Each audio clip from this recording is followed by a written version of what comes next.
3 ঘন্টা 25 মিনিটে ইনকাম হচ্ছে 665 টাকা, মানে ডবল। বুঝতে পারছো কেন আমি বলি যে সোমবারে র্যাপিডো করো আর সকালবেলায় 0 কমিশন প্ল্যান নিয়ে নাও, ব্যাস তাহলে ভাই ডবল ইনকাম হবে। ভাই প্যাসেঞ্জারের সাথে বাবাল হয়ে গেছে, বলছে আমি ওখানে আবার ব্যাক করবো। ভাই তুমি 2 মিনিট দাঁড়াও। আমি বলছি ম্যাম হবে না, আমার ইনসেন্টিভ রয়েছে। টোটাল যদি আমি 11:30-এর মধ্যে 10খানা কমপ্লিট করতে পারি তাহলে আমি কম করে 250-60 টাকার মতো পেয়ে যাবো ইনসেন্টিভে শুধুমাত্র। বুঝতে পারলে? টাকা 83 57 করে মাইলেজ দিচ্ছে। বুঝতে পারছো গাই? 57 করে মাইলেজ দিচ্ছে। ভাবো পেট্রোলে মাইলেজ দিচ্ছে 57, এখনও তোমার ফার্স্ট সার্ভিসিং হয়নি।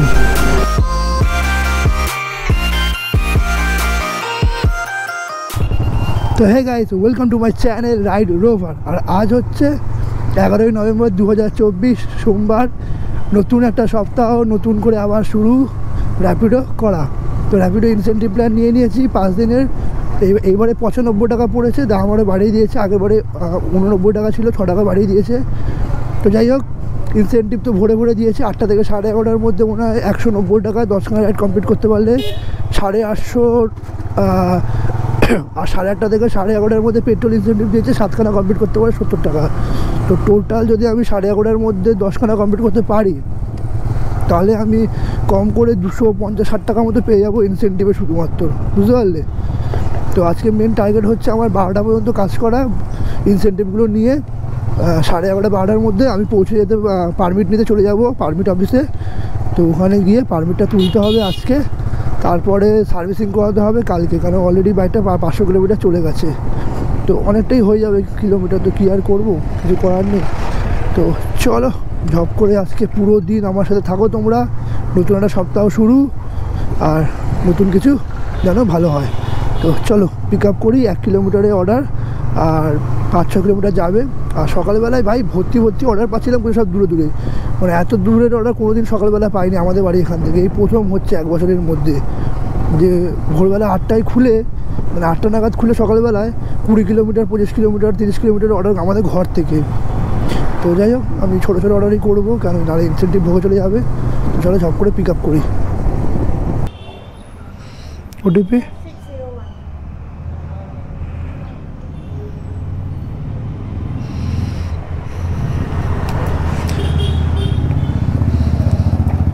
গাড়ির নাম্বারটা এটা দেখাচ্ছে তো, দেখুন 3721। তো হ্যাঁ নাও, সব বড় অর্ডার আসছে, নাচ বাড়ি।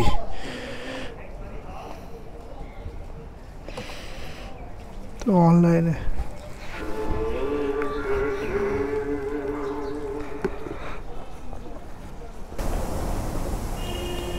হ্যাঁ এসে আছে, থ্যাংক ইউ। তো ভাই 8:40 বাজে, আর দিনের ফার্স্ট অর্ডার কমপ্লিট হলো। একটা টাইম লেগে গেল অ্যাকচুয়ালি। তো চলো কী আর করবো, কিন্তু প্রবলেমটা হচ্ছে আমার বাইকে লো সিএনজির ওয়ার্নিং দিয়ে দিয়েছে। আগের দিন ওই সুইগি ইনস্টামার্ট করেছিলাম, তোমরা দেখেছো হয়তো। ওই দিনকে সিএনজি প্রায় শেষ হয়ে গেছিলো, তো সিএনজি আর ভরা হয়নি, কারণ রোববারে বেরাইনি কাজে। তো চলো দেখি, এই আশেপাশে রয়েছে। আর সব সালা বড় দিচ্ছে আজকে, কেন বলো তো? কী হলো ব্যাপারটা হঠাৎ করে? সব ছোটো অর্ডারগুলো গেল কোথায়? দেখো 12 কিলোমিটার, তার আগে 18 কিলোমিটারে একটা অর্ডার। কাল থেকে ভাই বড় অর্ডার দে, তখন দিব্যি নেব কাল থেকে। আরে যাও না তুমি, দাঁড়িয়ে আছে কাকা, সাইকেল নিয়ে দাঁড়িয়ে আছে, মাথায় ফেলবে বাসটা আমার। তো চলো সিএনজিটা ভরি ঝপ করে। তো ভাই সকাল সেকেন্ড একটা অর্ডার পাচ্ছি না, তার মধ্যে একটা অর্ডার পেয়ে, মানে কেপিসি মেডিকেল কলেজে যাদবপুরে কেপিসি মেডিকেল কলেজে ম্যামকে নামালাম। ম্যাম ওখানে তাড়াহুড়ো করছে যে তাড়াতাড়ি চলো। যাই হোক ঠিকঠাক টাইমে নামিয়ে দিলাম। তো স্ক্যান করার সময় বলছে তাড়াতাড়ি দাও, কিউআরটা দাও ঝপ করে। এবার আমি কী করছি, র্যাপিডো কিউআরটা দিয়ে দিয়েছি তাড়াহুড়োতে, যেহেতু ভারত পে আবার অ্যাপটা খুলতে হবে, আর আমার এই বাইকের চাবির রিংয়ে ওটা কিউআরটা নেই। তো আমি র্যাপিডো কিউআরটা দিয়ে দিয়েছি। তো দিয়ে ম্যামটা কী করলো, স্ক্যান করে আর পালিয়ে গেলো দৌড়ে। বললো ঠিক আছে আমি দিয়ে দিচ্ছি বলে, ওটা তাড়াহুড়োতে দৌড়ে চলে গেলো স্ক্যানটা করে। এবার আমি বললাম ঠিক আছে উনি দিয়ে দেবে। তো ও তো দৌড়ে কেটে পড়লো ভেতরে, হসপিটালের ভেতরে, কথাই শুনলো না। তো এবারে আমি ওয়েট করে আছি 2-3 মিনিট ওখানে ওয়েট করলাম, কিন্তু দেখি পেমেন্ট আসেইনি। আর ভগবান জানে উনি ওখানে পেমেন্ট করেছে না পেমেন্ট করার পর ওখানে পেন্ডিং চলে গেছে। তো কাস্টমার কালকে ফোন করলাম যে একটা ম্যাম দিয়ে টাকা না দিয়ে চলে গেছে। তো উনি কাস্টমার কেয়ার বললো অনলাইনে পেমেন্ট আছে, পেন্ডিংয়ে পড়ে গেছে, তো এখন 72 ঘন্টা ওয়েট করতে হবে। তো এবার কী করবো, এবারে র্যাপিডোর এমন ফালতু সিস্টেম, অতক্ষণ ধরে পেমেন্ট আসেনি বলে ও বলতে ক্যাশ কালেক্ট করো। লাস্টে কী করলাম, ওখানে ক্যাশ কালেক্ট করে রেখে দিলাম, আর কি করব। এবারে দেখি আবার ফোন করতে হবে। এবার ওরা কাস্টমারের সাথে ফোন নাম্বারও দিচ্ছে না, বলছি কানেক্টটা করিয়ে দাও কাস্টমারকে, আমি কথা বলে নিচ্ছি, ফোন নাম্বারও দিতে পারবে না। এত ফালতু সার্ভিস। উবেরে যেটা হয়ে যায় যে কিছু আইটেম মিসিং হয়ে গেলে কাস্টমারকে আবার ফোন করা যায় অর্ডারের পরেও। তো দেখতে হবে, দেখি অর্ডার কী হলো, নাহলে 73 টাকা ভোগে চলে গেল দূর। তো ভাই যখন পাই না অর্ডার তখন পাচ্ছি না, তো দাঁড়িয়ে আছি বা কাস্টমার 4-5 মিনিট গেটের বাইরে দাঁড় করিয়ে আছে। কিন্তু এখন দেখো অর্ডার পরপর ব্যাক টু ব্যাক পাচ্ছি, একটা অর্ডার কমপ্লিট করার 1 কিলোমিটার আগে থেকে আরেকটা অর্ডার পেয়ে যাচ্ছি। এবার নিয়ে নিচ্ছে আগে থেকে অ্যাডভান্স অর্ডার। এবারে তারা কী করছে, 1 কিলোমিটার যাবো, তারপরে কাস্টমারটাকে নামাবো, আগের কাস্টমার, তারপর তো পরেরটার জন্য যাবো। তো তার আগে খালি কাস্টমার ফোন করে যাচ্ছে যে আসুন, পরপর দুটো সেম কেস হলো। তো আবার একটা পেয়ে গেছি, মোটামুটি 800 মিটার দূর থেকে পিক আপ, আর 5 কিলোমিটার যাবে বালিগঞ্জের সাইডটায়। 50 টাকা দিয়ে দিচ্ছে, প্লাস 17 টাকা চার্জ দিচ্ছে, চার্জ। কিন্তু ওই বড় অর্ডার নিতে হলে দেখ এমন জায়গা দাঁড়িয়েছে, দেখো কেন মানে গালাগালি খাবে না বাসগুলো, মানে আমাদেরই দোষ, বাসের আর কী দোষ বলো। আমরা কাস্টমারগুলো মানে প্যাসেঞ্জারগুলো এমন জায়গায় দাঁড়িয়ে থাকে, বাসের ড্রাইভারগুলো তোলার জন্য যেখানে সেখানে দাঁড়িয়ে পড়ে। ভাই প্যাসেঞ্জারের সাথে বাবাল হয়ে গেছে, বলছে আমি ওখানে আবার ব্যাক করবো। ভাই তুমি 2 মিনিট দাঁড়াও। আমি বলছি ম্যাম হবে না, আমার ইনসেন্টিভ রয়েছে, আপনাকে অনলাইনে বুক করতে হয়। বলছে আমি অনলাইনে পারি না, আমার মেয়ে বুক করে দেয়। লাস্টে প্যাসেঞ্জারের মোবাইল নিয়ে আমি বুক করলাম। এইবারে এলাম 53 টাকায়, এবার 70 টাকা দেখাচ্ছে। তো প্যাসেঞ্জারের মোবাইল থেকে বুক করলাম, সঙ্গে সঙ্গে আমার কাছে এলো, আমি আবার অ্যাকসেপ্ট করলাম। কি স্ক্যাম হচ্ছে মায়েরি, আমার ইনসেন্টিভে দরকার। তো চলো, আমার কি, আমার তো ভালো 2 মিনিটের মধ্যে আসছে। আর এত তাড়া দিয়েছি ম্যাম ওনাকে, উনি ভয়ে তাড়াতাড়ি করে আসবে, দেখো না। কিন্তু আবার 4 কিলোমিটার রাইড হয়ে যাবে, দূর। এরপরে আরও একটা কমপ্লিট করতে হবে ভাই, নাহলে আটকানো হবে না, নাহলে আমি শেষ। আর একটা খালি নিলেই হয়ে যাবে। এইটা কমপ্লিট করবো 11:10-15 মধ্যে হয়ে যাবে আশা করি। তারপরে আরেকটা কমপ্লিট করবো 8খানা, ব্যাস। তারপরে এই লাস্টের 10টা হয় না জব করে, তারপরে যাব পারমিট নিতে। টাইম হচ্ছে 11:25। আর অ্যাজ ইট ইজ আমি পুরো ইনসেন্টিভ তো কমপ্লিট করতে কোনোদিনই পারি না, আমার দ্বারা হয় না এখন আর। তো ইনকাম হচ্ছে 665 টাকা, 665 টাকা। আমি বেরিয়েছিলাম কটায়, 8:10-15-তে, এখন বাজে 11:25। 3 ঘন্টা 25 মিনিটে ইনকাম হচ্ছে 665 টাকা, মানে ডবল। বুঝতে পারছো কেন আমি বলি যে সোমবারে র্যাপিডো করো, আর সকালবেলায় 0 কমিশন প্ল্যান নিয়ে নাও, ব্যাস। তাহলে ভাই ডবল ইনকাম হবে, ঘন্টায় 20 টাকা করে। অবভিয়াসলি এটা পেট্রোল বাদে, পেট্রোল নিয়ে বলছি। তো দেখো 665 টাকা ইনকাম হয়েছে। আরে দেখো ইনসেন্টিভটা দেখে নাও, তোমাদেরকে দেখিয়ে দিই একবার টুক করে। দেখো পেট্রোল ইনসেন্টিভ কমপ্লিট, 110 টাকা পেট্রোল ইনসেন্টিভ পেয়েছি। ওরে বাপরে বাপ। আর এই ইনসেন্টিভটা পুরোটা কমপ্লিট হয় না কোনোবারই, 8খানা রাইড কমপ্লিট হয়েছে, এইটা পেয়েছি 65 টাকা পাইনি। 195 টাকার মধ্যে 130 টাকা পেয়েছি। যদি আরও 65 টাকা পেয়ে যেতাম, আরও 2খানা রাইড কমপ্লিট করতে হবে। আর 4 মিনিট বাকি আছে, আর 3 মিনিট বাকি আছে। 3 মিনিটের মধ্যে আর একটা রাইড হবে। কিন্তু যদি আর 10 মিনিট পেতাম তাহলে হয়ে যেত। 10 মিনিট আর একটা ছোটো অর্ডার পেলে হয়ে যেত, কেন লাস্ট 11:29-এর মধ্যে একটা রাইড নিলেই হয়ে যাবে, কমপ্লিট না করলেও হবে, কোনো প্রবলেম নেই।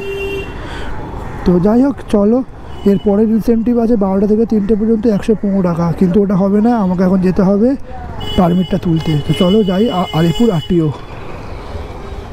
ভাই টাইম হচ্ছে এখন 12:10, আর আমি এখন আছি আমাদের তারাতলা পুলিশ স্টেশন, মারুতি সুজুকির গ্যারেজটা আছে না ওইটায়, বা hotel management, Taratala hotel management ওটায়। তো প্রবলেমটা হচ্ছে, আমি তো সকাল থেকে তোমাদের বলছি যে সিএনজি নেই, গাড়িতে সিএনজি নেই।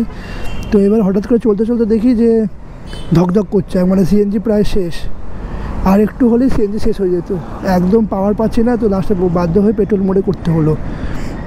আর সিএনজিতে চলেছে 134 কিলোমিটার চলেছে, দেখে না 134.7। তো 700 মিটার পেট্রোলে চলেছে, তো 134 কিলোমিটার চলেছে। তো এইটা আমি রেকর্ড করে রাখছি 134 কিলোমিটার, আমার ছবি তুলে নিয়েছি। এরপরে বাদবাকিটা পেট্রোলে চালাচ্ছি।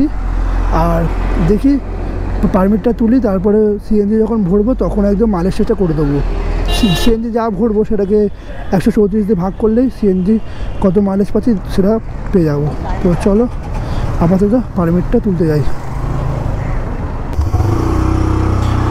তো ভাই লোক তোমরা দেখে নাও, টাইম হচ্ছে এখন 5:18। আর আমি বিকেলবেলার জন্য বেরিয়ে গেছি। আর লাস্ট যখন ক্যামেরাটা অন করেছিলাম পারমিটটা, তখন পারমিটের ব্যাপারটা বলি যে পারমিটের ব্যাপারটা কী হলো। আমার পারমিট অফিসে গেছিলাম, মানে আরটিওতে গেছিলাম। আরটিওতে গিয়ে ভাবলাম যে আজকে দিয়ে দেবে, কিন্তু ব্যাপারটা অতটাও সহজ নয়। আমাকে খালি বললো একটা অ্যাপ্লিকেশান লেটার লেখো, যে চিঠিতে লিখে দাও যে আমার ইয়েলো প্লেট পেয়ে গেছি, খালি পারমিটটা পাইনি। তো আমি ওরকম একটা চিঠি লিখলাম, চিঠির মধ্যে আমার গাড়ির ডিটেলস সব দিয়ে দিলাম, দিয়ে RC, driving licence, offer letter আর যা যা ডকুমেন্ট আছে সব ডকুমেন্ট নিয়ে আমি ওদেরকে একটা চিঠির মতো পাঠিয়ে দিলাম, মানে লেটারটা অ্যাকসেপ্ট করে দিলাম, ওদেরকে জমা দিয়ে দিলাম বেসিক্যালি আরটিওতে। জমা দেওয়ার পর এক কপি ওরা জমা নিয়ে নিল অরিজিনালটা, আর এক কপির মধ্যে ওরা লিখে দিল যে লেটার রিসিভ বলে। আর তারপরের কাজ হচ্ছে আমাকে বললো যে ওরা জমা নিয়ে নিলে এবার ওদের অফিসার যে আছে সিনিয়র অফিসার, সে দেখবে, সে দেখে অ্যাপ্লিকেশানটা গ্রান্ট করবে, পারমিটটা গ্রান্ট করবে, করে আমাকে ফোন করবে বললো ওরা। তো ফোন করার পর আমাকে আবার ডাকা হবে, ডেকে ওরা পারমিটের যে 1040 টাকা রয়েছে ওই ফিটা কাটবে, ফিটাকে কেটে নেওয়ার পর পারমিটটা আমাকে দিয়ে দেবে। তো মানে অতটাও সহজ নয়, আমাকে আবার 1 কি 2 দিন আরও ঘুরতে হবে। একদিন তো যেতে হবে পারমিটের ফিসটা কাটার জন্য, আর একদিন যেতে হবে আমাকে পারমিটটা নেওয়ার জন্য। ফি কাটার দিনে মনে হয় দেবে না, তো মেবি হয়তো আমাকে আরও 1-2 দিন ঘুরতে হবে। তো আশা করি এই সপ্তাহের মধ্যে হয়ে যাবে। আর 5:19 বেরিয়ে গেছি, কিন্তু ব্যাপারটা হচ্ছে যে বিকেলবেলায় আমাদের এখান থেকে অর্ডার পাওয়া যায় না, আর আমার গাড়িতে সিএনজি নেই, পেট্রোলেই চলছে। তো এই হচ্ছে ব্যাপারটা। 5:30 থেকে 8:30 পর্যন্ত ইনসেন্টিভ রয়েছে, 3 ঘন্টার মধ্যে 10টা কমপ্লিট করতে পারলে 160 টাকা। তো দেখি কী হয়, সব দিকে মানে বিপদে পড়ে আছি। না আছে আমার গাড়িতে সিএনজি, না আমি পাচ্ছি পারমিটটা, দৌড়াতে হবে, আর না আমি পাচ্ছি অর্ডার। তো দেখি, সব কিছু খারাপ হলে তো হবে না, একটা তো ভালো জিনিস হবেই। দেখি ভালো জিনিসটা কী হয়। তো ভাই দেখো, আমি বাইক খালি চালিয়ে নিউ আলিপুর প্রায় চলে এলাম, সিগন্যাল ক্রস করে এখন অর্ডার পেলাম। এবার মাথা কেন গরম হয় না, অর্ডারটা কোথা থেকে পিক আপ পেয়েছি জানো, সেই ব্রিটানিয়া ফ্যাক্টরি। আমাকে আবার 1 কিলোমিটার পেছনে যেতে হবে, মানে এতক্ষণ যখন ওখান থেকে এলাম, ওখানে দাঁড়ালাম এমনকি 5-7 মিনিট, তখনও অর্ডার এলো না। যেই আমি ওখান থেকে বেরিয়ে গেলাম তখন আমাকে র্যাপিডো কোথা দিচ্ছে ওইখানে অর্ডার, তুই সামনে দে। কেন শালা, কী আর বলবো, আর ঘুরতেই পারছি না। তা আবার গড়িয়াহাটের অর্ডার, ঠিক আছে নে, সব দৌড়ে আসবে দেখ না ভাই।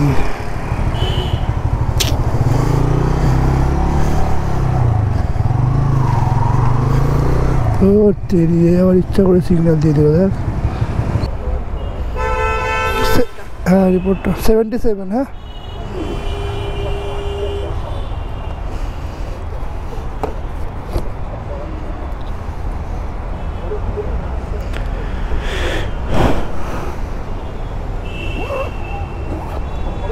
অনলাইন না ক্যাশ? তো গাইস 6:20 বাজে ফাইনালি আমি এলাম মণিপাল হসপিটাল। এবার এখান থেকে দেখা যাক কী পাই। সবে একটা অর্ডার কমপ্লিট হলো, এই তো ইনসেন্টিভ কমপ্লিট করার পালা। হ্যাঁ এরকমভাবে করলে 50 মিনিটে একটা অর্ডার কমপ্লিট, তো ওদিকে 3 ঘন্টা নাকি 10টা কমপ্লিট করতে হবে। ভাই কী করে হবে ভাই। এরা দেখো ব্রিজের তলায় থাকে, দেখতে পাচ্ছ? ও কত ডিপারেন্ট। হ্যাঁ কেউ পাশ থেকে মার্সিডিজ নিয়ে যাচ্ছে ভাই, BMW নিয়ে যাচ্ছে কোটি টাকার গাড়ি, আর কেউ ফ্লাইওভারের নিচে থাকছে। সত্যি আমাদের ইন্ডিয়াতে এটা সম্ভব ভাই, ডিফারেন্সটা হিউজ ডিফারেন্স। কেউ কোটি টাকার গাড়ি নিয়ে যাচ্ছে, আর কেউ রাস্তায় পাশেই ব্রিজের তলায় শুয়ে আছে। ব্রিজের তলায় ঘর, বেসিক্যালি শুয়েও না, পুরো ঘর। তো গাইস 7:20 বাজে, আর আমার একটা ইনসেন্টিভের একটা পার্ট কমপ্লিট হয়েছে। আই থিঙ্ক 4টে বা 6টা কমপ্লিট হয়েছে আমার। দাঁড়াও দেখে বলছি, ঝপ করে দেখে বলছি, দাঁড়াও। 5 স্টারের সাথে ডান, ইনসেন্টিভ 4টে কমপ্লিট হয়েছে সবে, 7:20 বাজে। আর আরে দাঁড়া ভাই দাঁড়া, বাইকের পেট্রোলটাও ধপধপ করছে, এই দেখো বুঝেছো, দেখো পেট্রোলটাও ধপধপ করছে, ধপধপ করছে। তো বেসিক্যালি আমার পেট্রোলে চলে গেছে গাড়ি তোমার কতটা, পেট্রোলে গাড়ি চলেছে আমার এখনও পর্যন্ত 134 কিলোমিটার পর থেকে 170 হয়েছে, 36, আর আগে হয়তো 2-3 কিলোমিটার চলেছে। তো 40 কিলোমিটার মধ্যে পেট্রোলে চলে গেছে। আর কেন জানি না পেট্রোলে অনেকক্ষণ আগে থেকেই ওয়ার্নিং দেওয়া শুরু হয়ে গেছে, ভগবান জানে মাইলেজ কত পেট্রোলে। 2 লিটারের ট্যাঙ্ক, আর রিজার্ভে দিলে নাকি মাইলেজ ধপধপ করে, ভগবান জানে। তো রিজার্ভের আগে থেকে অ্যাকচুয়ালি এটা ওয়ার্নিং দেওয়া শুরু হয়ে গেছে। কী রে ভাই, এখানে দেখালো পেট্রোল পাম্প রয়েছে, পেট্রোল পাম্পটা কোথায় এখানে? স্ক্যাম করলো আমার সাথে। তো গাইজ দেখে নাও 9:20 বাজে, 9:20 বাজে, আর আমি এখন আছি তোমার চিনার পার্কের সামনে। এই ওয়ারটা দেখো, এই ওয়ারটা হচ্ছে 100 মিটার দূর থেকে পিক আপ, আরে 100 মিটার কি, এটা 10-20 মিটার দূর থেকে পিক আপ ছিল। পার্ক হোটেল থেকে পিক আপ ছিল, পার্কস্ট্রিটের পার্ক হোটেল থেকে পিক আপ ছিল, আর আমাদের এখানে নামলো চিনার পার্কের সামনে এই পিপল ট্রি হোটেলটায়। 16.5 কিলোমিটারে অর্ডার, 161 টাকা দেখিয়েছিল, 152 টাকা পেয়েছি। ট্যাক্স ফাক্স কাটার পরে 150 টাকা পেয়েছি। আর দাদাকে বললাম কিছু এক্সট্রা দাও, মানে এক্সট্রা তো মানে যেহেতু ব্যাগ নিয়ে এসেছিলো, লাগেজ নিয়ে এসেছিলো, নাহলে আমি চাইতাম না, লাগেজ নিয়ে এসেছিলো তাই বললাম একটু এক্সট্রা লাগবে, কারণ লাগেজ ভারী একটা লাগেজ বসাচ্ছ। তো বললো ঠিক আছে বাড়িয়ে দেবো, বলে 160 টাকা হয়েছে, নিজেই 200 টাকা দিল। তো ঠিক আছে ভাই, আমিও নিয়ে নিয়েছি 200 টাকা। তো চলো 40 টাকা এক্সট্রা এখানে ইনকাম হলো, ভালো ইনকাম হলো মোটামুটি। তোমার তাহলে 150 টাকা 40 টাকা, 190 টাকা ইনকাম হলো 16.5 কিলোমিটারে। এবার প্রবলেমটা হচ্ছে আমার এখান থেকে বাড়ি আমার 20-25 কিলোমিটার দূর, রাতের বেলা নিয়ে নিয়েছি। এবার আমাকে 11টা 11:30 মধ্যে ঘরে ঢুকতে হবে, যদি পাই তো ভালো, আর নাহলে পুরো বাস গেল। আর এটা যদি আর পুরোটা পেট্রোলে চলেছে, বুঝতে পারলে। সিএনজিতে চললে প্রচুর প্রফিট হতো, কিন্তু কী করবো, সিএনজি অ্যাভেলেবেল নেই আজকে, কোনো জায়গায় সিএনজি পাচ্ছি না, আশেপাশে কোনো সিএনজি পাম্পও নেই। অ্যাক্সিস মলে রয়েছে, কিন্তু এখান থেকে অ্যাক্সিস মল 8 কিলোমিটার দূর, 8 কিলোমিটার দূর, বুঝতে পারছো, 8 কিলোমিটার খালি গাড়ি নিয়ে কে যাবে। তো দেখি কী হয়, পেট্রোলে চালাবো আজকে। একদিকে ভালো, যাওয়ার সময় আরেকবার পেট্রোল ভরে তোমাদের মাইলেজটা দেখিয়ে দেবো, কারণ পেট্রোলে মোটামুটি 50-60 কিলোমিটার চালিয়ে নেবো, তো মাইলেজটা ভালো মতো হয়ে যাবে। তো বলে না সব কিছুর ভালো খারাপ রয়েছে, আর আমি তো জানো সব কিছুর মধ্যেই ভালো চেষ্টা করি খোঁজার। তো যাই হোক, সিএনজি হলো না তো কী হয়েছে, পেট্রোলের মাইলেজ শেষ হয়ে গেল আজকে। তো চলো দেখি কী পাই। ভাই রে ভাই, চিনার পার্কে এসে ফেসে গেছি ভাই। চিনার পার্কে গেলাম, গিয়ে কতক্ষণ দাঁড়ালাম, 10 মিনিট ধরে এক জায়গায় দাঁড়াচ্ছি, পাচ্ছি না, আবার এগাচ্ছি, 10 মিনিট ধরে দাঁড়াচ্ছি, পাচ্ছি না, মানে প্রায় 10 কিলোমিটার মনে চিনার পার্ক থেকে চলে এলাম। আমি এখন আছি তোমার এই কোথায়, মানিসকরের সামনে আই থিঙ্ক। কিছুই পেলাম না ভাই এখনও পর্যন্ত, বাড়ির দিকে একটাও নেই, ইনড্রাইভে একটাও নেই, কোনো বাড়ির দিকে ইনড্রাইভে কিচ্ছু নেই। যাতে সাথে একটা বাজলেও তাও আবার ব্যারাকপুরে, র্যাপিডো তো কিছুই বাজছে না ভাই, পুরো শূন্য হয়ে গেছে, শূন্য। 40 টাকা যারা এক্সট্রা দিল পুরো ভোগে, 40 টাকার বেশি তো পেট্রোলই পুড়ে যাবে ঘরে যেতে যেতে, 25-26 কিলোমিটার ডিস্টেন্স। মানে কেন আমি যে নিলাম ভগবান জানে, বড়ওয়ালা যে কেন নিলাম, ইনসেন্টিভটা হয়ে যাওয়ার পরে ওর থেকে যদি আমি পার্কশিট থেকে যদি আমাদের বেহালার দিকে নিতাম তাহলে ভালো হতো। আর দেখে দেখে আজকেই ভাই সিএনজি শেষ, সিএনজি থাকলে তবুও 40 টাকা আরামসে ঘরে পৌঁছে যেতাম। পেট্রোলের ডবল লাগছে এখন, তার মধ্যে জানিও না কত মাইলেজ দেয় এটা। যাই হোক, মাইলেজটা টেস্ট করলে বোঝা যাবে কত টাকাও দেয়, 50 দেয় না 60 দেয় না 40 দেয়, কত দেয় ভগবান জানে। একদম আস্তে করে দেবে এতটা পর্যন্ত, লক করবো না না লক না, 50-100 টাকার হয়তো ভরবে। ও আচ্ছা, তাহলে আমি হাতে ধরবো। হ্যাঁ হাতে ধরে ওপর থেকে দূর থেকে দাও, হ্যাঁ একদম আস্তে আস্তে দাও, হ্যাঁ হ্যাঁ হ্যাঁ।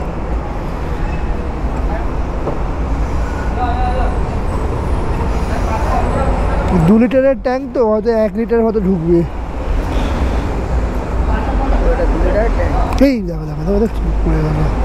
না না একটু নারাম নারাম নারাম নারাম নারাম নেমে যাবে, নারাম নারাম, ঠিক আর নামবেন আর নামবেন, ও বাদ তো ও পড়বে, বোঝাই যাচ্ছে। আমি যে দেখবো এটা মাপ আর নজলের মাপ এক হয়ে গেছে।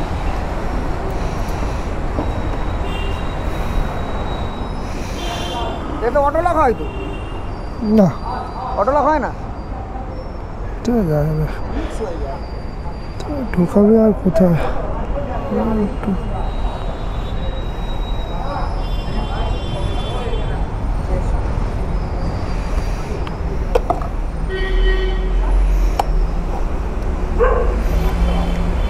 118 টাকা। তো ভাই লোক, তোমরা দেখতে পারলে যে একটু তেল পড়ে গেল, কিন্তু 118 টাকার মধ্যে ধরো 8 টাকা 10 টাকা তেল পড়ে গেছে। ধরো 100 কত টাকা ধরবো, ধরো 110 টাকা তেল ঢুকেছে ধরো। আর গাড়ি চলেছে, দেখে নাও এখন গাড়ি চলেছে 230, তাই তো? আর আগে কত ছিল? 170 সামথিং ছিল। 170, তাহলে 170, সরি 230 মাইনাস 170, 60 কিলোমিটার। 100 টাকার তেলে, সরি কত টাকার তেলে? ধরো 118 টাকা, তো ধরো 110 টাকার তেল ধরো, আমি যা ধরছি যে 8 টাকা তেল পড়ে গেছে। তো 110 টাকা তেলে 60 কিলোমিটার গাড়ি চলেছে, মানে 1 টাকা 83 পয়সা করে পেট্রোল কস্ট।